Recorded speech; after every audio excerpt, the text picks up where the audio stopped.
एक प्रश्न पूछो कि एक बार बंदे जो कोई ताही नरक पशु गति नहीं हुई. नरक पशु गति नहीं हुई એવું લખ્યું છે, પણ ગતિ નહીં હોય એવું લખ્યું છે કે ગતિનો અભાવ થશે એવું લખ્યું છે. ચમકી ગયા વાત સાંભળીને. હું તમને એ દ્રષ્ટાંત માટે આપું છું. અટકવાના રસ્તા ઘણા છે.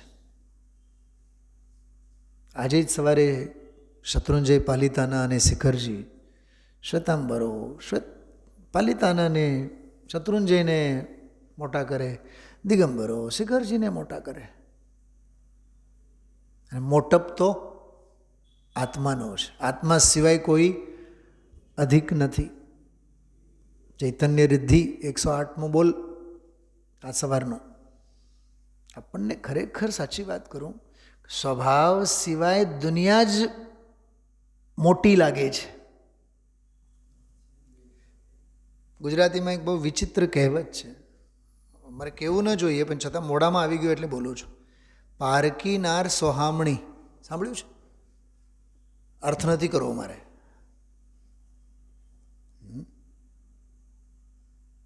પોતાની સ્ત્રી ગમે તેટલી સુંદર સોહામણી હોય ને તો એ માણસની પ્રકૃતિ છે. પારકી નાર હોવામણી લાગે. એમ ઘરમાં જે છે એ આપણને મહિમા મંડિત નથી લાગતો. ભલે ને મોદી સાહેબ પણ કહીને તાકી જાય, વોકલ ફોર લોકલ.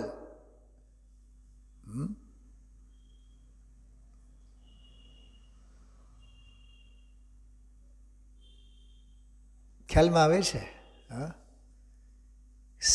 સ્થાનીય જે છે એની સાથે સંવાદો સાધો, પણ આપણને તો દૂરના ડુંગરો બધા રળિયા મના લાગે. સાચી વાત છે રાજુભાઈ. ઘર કી મુર્ગી દાલ બરાબર. કિંમત નથી, મહિમા નથી. એને લીધે જીવનમાંનો દારિદ્ર્ય જતું નથી. એ વૈચારિક દારિદ્ર્ય હોય કે આર્થિક દારિદ્ર્ય હોય, એ નથી જતું.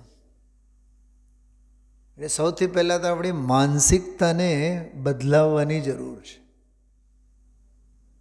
આપણે ફિઝિકલ દુઃખી નથી, સાયકોલોજીકલ દુઃખી છીએ. માનસિક દુઃખ છે, શારીરિક નહીં.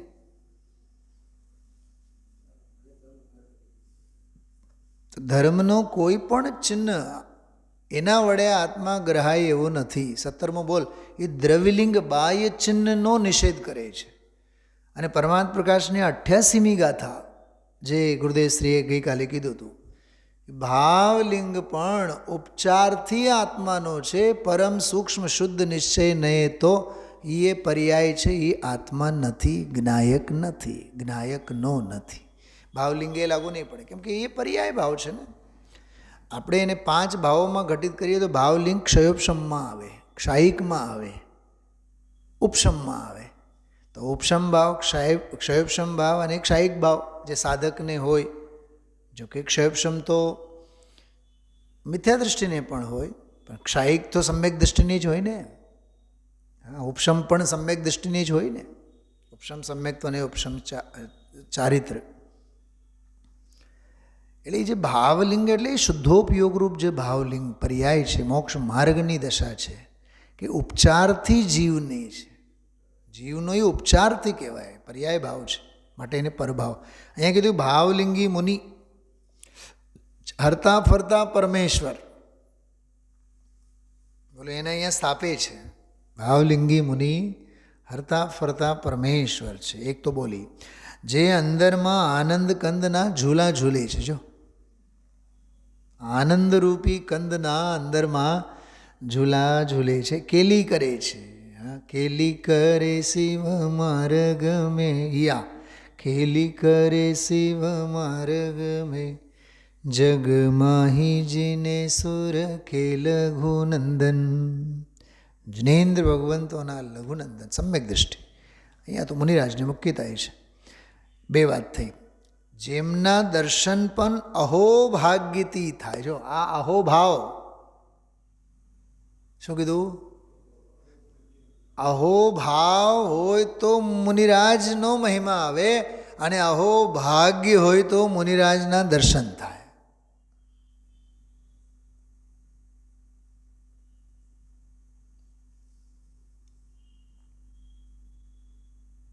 એક વાત બહુ સરસ કલ્પના મગજમાં આવે છે કે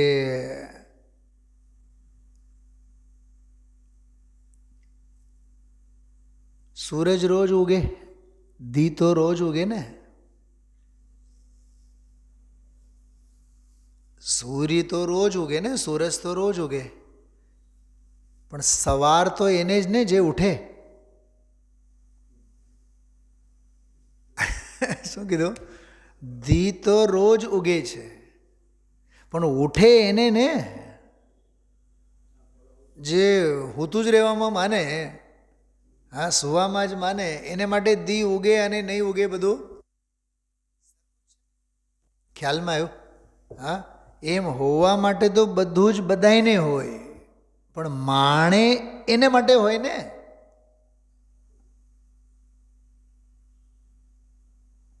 બોલો.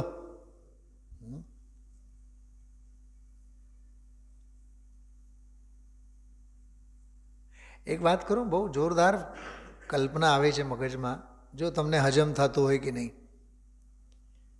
પેરેલિસિસ અટેક આવે ને તો એક અડધું અંગ ખોટું થાય. એક હાથ નહીં હાલે, પગ નહીં હાલે, એક આખું અડધું ભાગ જ મરેલું થઈ જાય એમ સાવ. બરાબર? આમ જીભ પણ વળે, સંભળાય નહીં, ગાલ આ તે બધું અચેત થઈ જાય એક બાજુનું પેરેલિસિસ અટેકમાં. બહુ ભયંકર વાત છે, હું જે કહું છું. એક સમયનો સ્વાધ્યાય છૂટે તો આપણને એમ લાગવું જોઈએ કે આજે મારો અડધો અંગ ખોટો થયો. લાગે છે?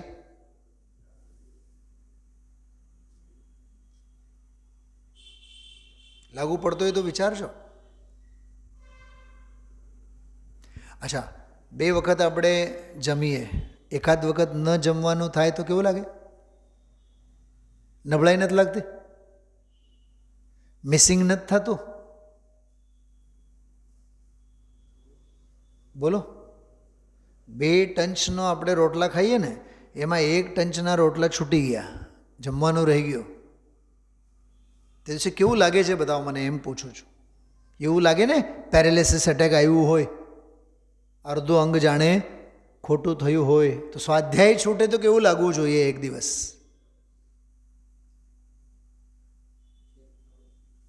હું તમને અહોભાવ અને અહોભાગ્ય એ બેની વાત કરું છું. અહોભાગ્ય તો છે, પણ અહોભાવ કેટલો? ધનજીભાઈ, અહોભાગ્ય તો તને મુનિરાજ મળ્યા, સત્સંગ મળ્યું, સ્વાધ્યાય મળ્યો, પણ એનો જે મહિમા આવે એ અહોભાવ છે. બહુ માર્મિક વાત છે.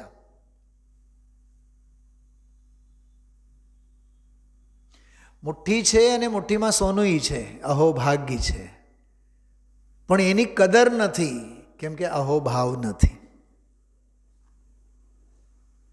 અહોભાવ એ સાધના છે અને અહોભાગ્ય એ સંયોગ છે.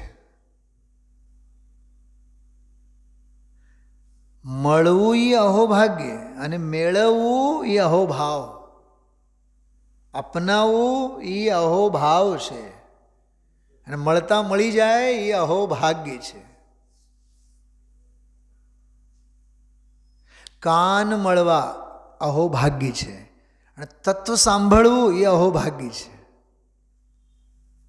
અને તત્વ સાંભળવું એ અહોભાગ્ય છે અને અંદરમાં તત્વને સમજવું એ અહોભાવ છે. અને સમજણ ગતાગમ પડવી એ અહોભાગ્ય છે અને અંદરમાં ઉતરી જવું એ અહોભાવ છે. અંદર અંદર અંદર અંદર અંદર અહોભાવ અને બહાર બહાર બહાર બહારના બધા પડખા અહોભાગ્યમાં.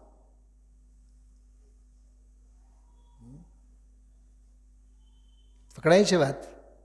અહોભાગ્ય ને અહોભાવ એટલે આમાં કહે છે કે જિનકે દર્શન અહોભાગ્ય સે હોતે. કેટલી માર્મિક વાત છે. હા, સાચી વાત કરું. તીવ્ર પાપનો ઉદય હોય ને તો જય જિનેન્દ્ર કરવા માટે સાધર્મીનો પણ યોગ ન મળે, તરસવું પડે. સલામ આલેકુમ અને જય શ્રી કૃષ્ણ કહેનારા ઢગલા મળે.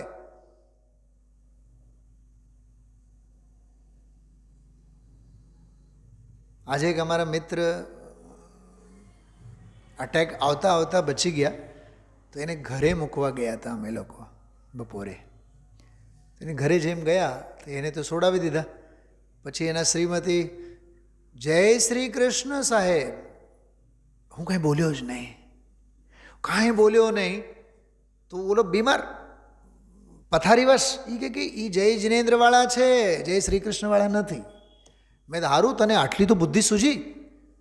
પછી એના શ્રીમતી બોલી ગયા, જય જિનેન્દ્ર. પછી મેં 3 વખત બોલ્યો, જય જિનેન્દ્ર, જય જિનેન્દ્ર.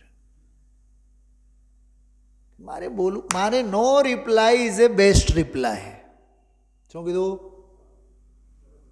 નો reply is a best reply. તમારા જય શ્રી કૃષ્ણનો મારી પાસે જવાબ નથી, કેમ કે તમારા એ સંબોધનો સાંભળવા માટે મારા કાનના દુરુપયોગ મારે નથી કરવા, કેમ કે આ અહોભાગ્યથી મળેલા છે.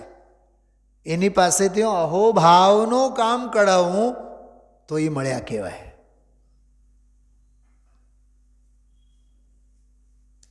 શું છે રજુભાઈ? આ છે તત્વ અને આ ફિલોસોફી છે. આજે મકાન જે મળ્યું છે ને તમને, એ મહાભાગ્યથી મળે. પણ મકાન મળ્યું નજીકમાં એ મહાભાગ્ય નહીં, મંદિરની નજીકમાં મળ્યું એ મહાભાગ્ય છે. પણ મંદિરની નજીકમાં મળ્યું એ મહાભાગ્યની વાત નથી.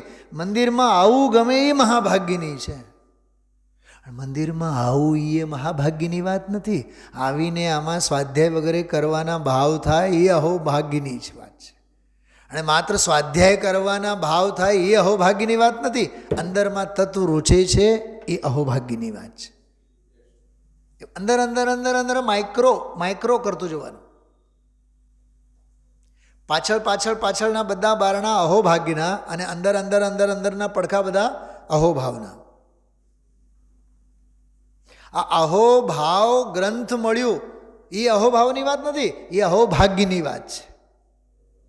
અહોભાવ ગ્રંથ વાંચવા માટે મળ્યો એ અહોભાગ્યની વાત છે. પણ એમાંથી વાંચીને જે હૃદય પ્રફુલ્લિત થાય, ગદગદ થાય, અંદર આનંદની છોડો ઉડે, રોમાંચિત થઈ જાય, ધન્યતા અનુભવાય, એનું નામ અહોભાવ છે. આનંદનો ઉમળકો એટલે અહોભાવ. શક્તિઓ ઉછળવી એટલે અહોભાવ. કશાયો શમી જવી એટલે અહોભાવ. ભ્રમ તૂટી જવો એટલે અહોભાવ. સમ્યક પથ પર આરોહણ કરવું એટલે અહોભાવ. તત્વજ્ઞાનના રથ પર સવારી કરવી એટલે અહોભાવ. જ્ઞાન અને વૈરાગ્યના માર્ગે અહર્નિશ બની રહેવું એટલે અહોભાવ. સાંભળ્યા જ કરવું એનું નામ અહોભાવ નહીં. સાંભળવાનો રસ ઓસરી જાય અને અંદરમાં સમજણના બારના આપણે ખટખટાવીએ એનું નામ અહોભાવ.